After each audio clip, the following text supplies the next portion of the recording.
I can't believe it, lads. I genuinely can't believe it. Arne Slot has got through a press conference without saying anything too infuriating. He somehow didn't mention Demba Ba's goal, Steven Gerrard slipping, the 2007 Champions League final, Gareth Bale's overhead kick. None of it. Didn't mention any of it. Fair play to Arne. What a day, lads. He didn't even mention anything too bad. There was one thing that kind of annoyed me in the press conference, but other than that, it actually was an interesting insight into some of the injuries, some of the recoveries, some of the younger lads we haven't seen in a while. A few interesting bits and pieces there. So we're going to go through all the quotes from the press conference ahead of the Newcastle game tomorrow. My name is Conor, and I'm going to take you through all of the latest Liverpool news. Not too much news outside of the press conference stuff, a few little bits and pieces, but please do hit the like button before we get into it. Hit the subscribe button if you're new, and yeah, let's jump straight into it. Let's start off with transfers then. He was asked basically whether we will be signing anyone. And Arne Slot has been consistent on this. He always says, I don't discuss transfers, that's discussed in the room over there, basically. And today he said, yeah, you know the answer. It is that if we think we have a player who can help us and think it is possible, we will do so.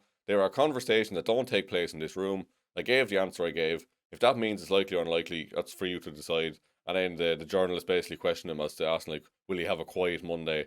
To which Arne responded, do you want to play golf? So yeah, that's kind of where we're at. That kind of sums it up really, doesn't it? The fact that the manager is on such close terms with the fellas asking the questions that he's basically asking them, do you want to go play golf? That's the way it's going at this point. So yeah, it does look unlikely we're going to sign anyone. I think Fabrizio Romano was saying basically the same thing last night, that Liverpool are kind of keeping an eye on right back situations, but unless something really good pops up, it's probably not going to happen. On the right back situation, we do have some good news, and that is that Jeremy Frimpong is not going to be out for too long. I think the wording basically was not back today, not back tomorrow, but it'll be a few weeks, but not quite as bad as expected before. So hopefully maybe it's only going to be 2 or 3 weeks rather than a couple of months. So that's some good news at least. It doesn't seem to be a long-term thing with Jeremy Frimpong. Some other injury news then. Curtis Jones is back available.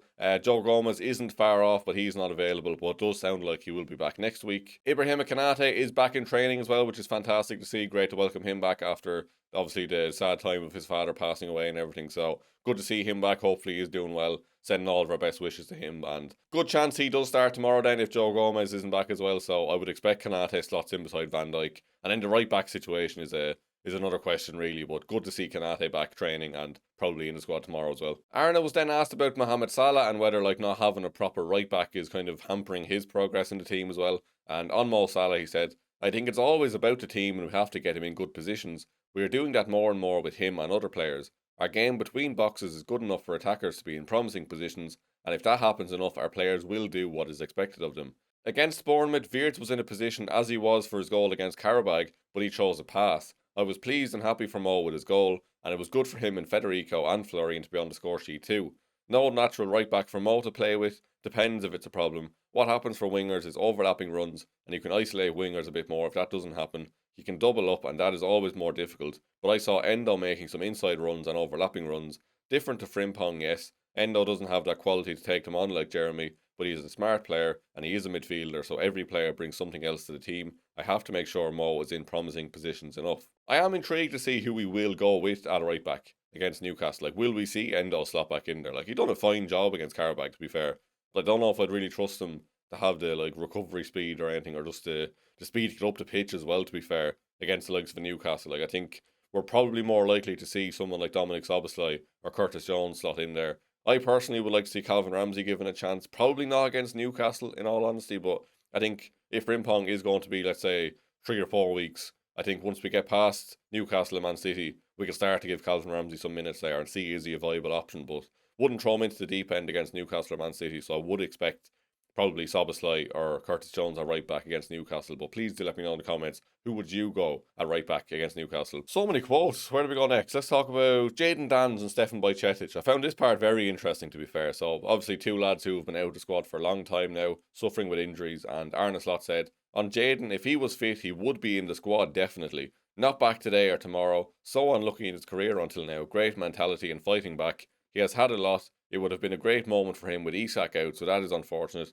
He has faced a lot of injuries, but he will fight back and come back, and the world will get to know him. We've seen the quality of Jadon Danns when he does play. He's been severely hampered by injuries, and I think this kind of plays into, again, why Rio's being so protected as well. We've heard him say he's not training on the grass as much. I think it's 2 or 3 days a week where he's on the grass rather than 5 or 6, which a lot of the players will be. They're really trying to just manage his minutes, manage his workload, and hopefully not send him down the same path as someone like a Jadon Danns or a Stefan Bajcetic or countless other young lads who've had their careers ruined by injuries.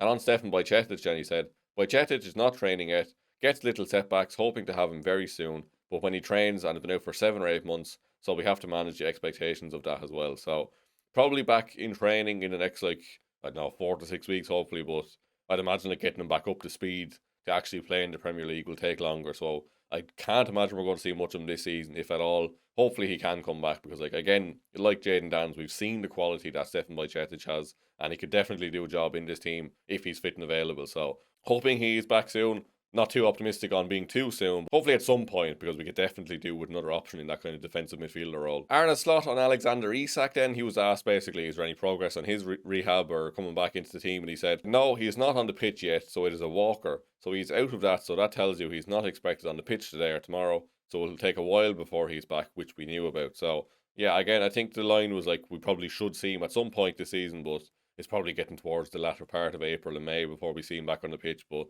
wishing him all the best as well. Hopefully he can make a full and good recovery. Like, recovery is such a big thing with these things. Like, you want to come back, manage workloads, get back to the level you know you can be, and just don't do too much too quickly, I suppose. Like, you don't want to just get 95% of the way back and then just pick up another injury or pick up another problem with the recovery. So hopefully they are managing Isak well. I'm sure they will. But yeah, don't expect to see him on the pitch anytime soon. Right, we are getting there. Moving on then to the top 4 race. Arne Slot said, every game is crucial, but the way we have positioned ourselves now makes every game crucial because top 4 is what we want to achieve. They are all crucial games and we have experienced how tough it is against Newcastle. Always tough games for us, but for them as well. One to look forward to because we both had a good result in the week, and a home game at Anfield is always something to look forward to. Speaking on the Premier League and Champions League performances then, like the differences in them, he said, I think if you look at the top 8, there are 5 English clubs, so that says the strength of the Premier League. Before the game, our results have been impacted by the amount of games with the same players, and I think we have seen that in some games we have struggled with, especially earlier on when players needed to adjust. Now it is mainly the same players. The game during the week has impacted parts of our games of the weekend, but there is more physicality in the Premier League than Champions League. I did not see one long throw from Marseille or Karabag. Set pieces are a different level, so that part of the game is more developed in England than in the Champions League. But in the Champions League we have also faced teams that are very good between the boxes. Premier League has become more of a box game, get it in the box. In the Champions League, it is about to play between the boxes. Now, I want to pull up something here. So he said the fact that, like, it's mainly the same players playing. And then there was also this quote here where he said, I've shown last season that what I like is consistency, playing with the same players as much as I can, always done that. Unfortunately, for all the obvious reasons I've said, I haven't been able to and sometimes have to make subs in games. That is far from ideal, can tell you that.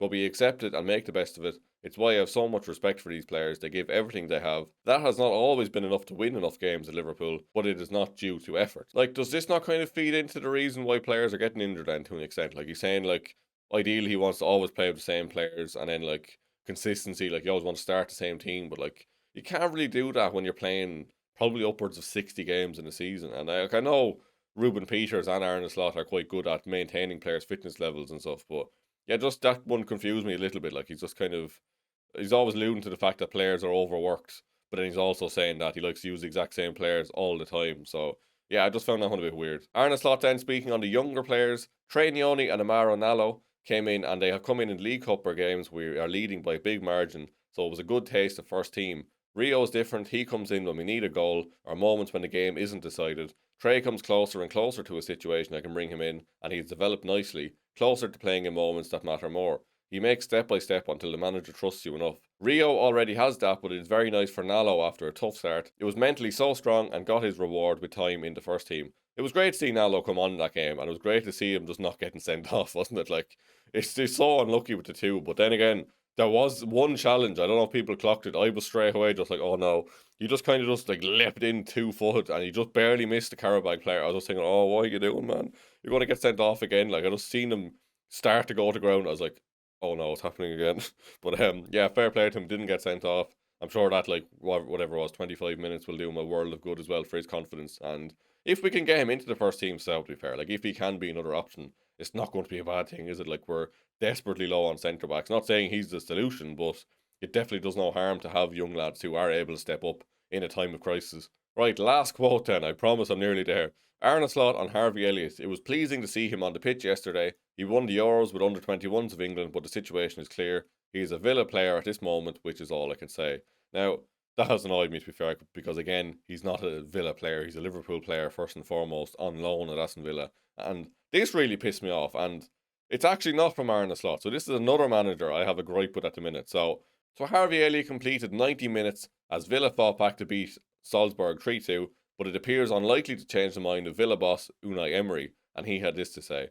His situation doesn't change. He played a fantastic game today, but our idea with him doesn't change. So, well done, Harvey. You done brilliantly, but yeah, you're still not getting any minutes in the Premier League because we don't want to have to pay for you. That's basically what I'm reading here. Like, just come on, like, just send him back then. Like, it's just no point in keeping him, or either just send him back, or Liverpool maybe just take out that clause where they have to pay if he plays them a certain amount of times. Like, it's just such a ridiculous situation. And even like I've seen some of the Aston Villa players, I think it was Tyrone Mings, posting like the Ian Wright meme underneath Harvey Elliott's Instagram. Another one of Ian Wright where he meets his teacher. He thought he was dead. He's just like it's just like even the players are thinking it's bizarre. And Harvey Elliott himself was just saying it's nice to be back. Like, I think it's been 4 months or something since he's played a game. Like, just stop the nonsense, send him back, or just do something, because this can't go on much longer.